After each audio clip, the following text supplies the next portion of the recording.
मनगटावर भरोसा असलेला बंजारा समाज आहे।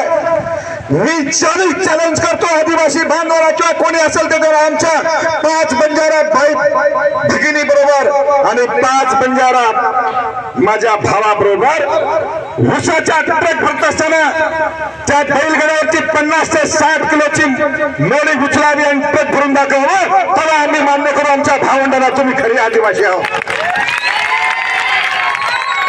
हिम्मत लागते। अरे काय चालत देशामध्ये, स्वातंत्र्याचा 16 वर्ष साजरा झाल्या देशामध्ये, त्याला पाणी नाही। एखादी माझी माता भगिनी प्रसूतीच्या वेदनेने किंचाळते, त्या भगिनीला बाळंतपण करण्यासाठी आम्ही दवाखाना सुद्धा देऊ शकत नाही।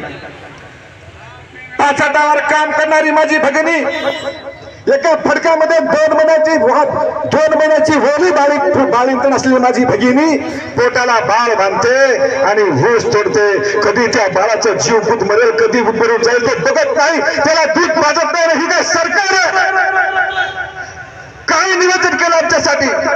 काय तुमचं धोडा मारला? 5वी 6वीचे मुलं संदेश भाऊ आज 5 हातावर ऊसाचं टिपरं चोकत फिरतात, त्यांचं शिकायचं वय आहे। अशा वेदने सरकार जर पाजत नसेल तर काय करायचं अशा सरकारला?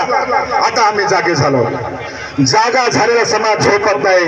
जे समाज आता बंजारों का ये सफेद तूफान और बारिश का तूफान जारी है। आज न कल बारिश थम जाएगा, मगर बंजारों का सफेद तूफान और बंजारों का गरजना रुकेगा नहीं और माता बहन बिजली देकर कहर पड़ेगी।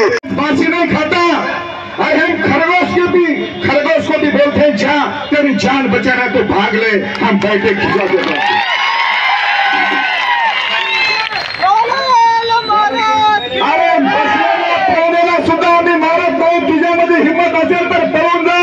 तुझ्यापेक्षा जर जास्त पडावं तर तुम्ही शिकार झाल्याशिवाय राहणार नाही असा न्याय देणारा समाज आहे।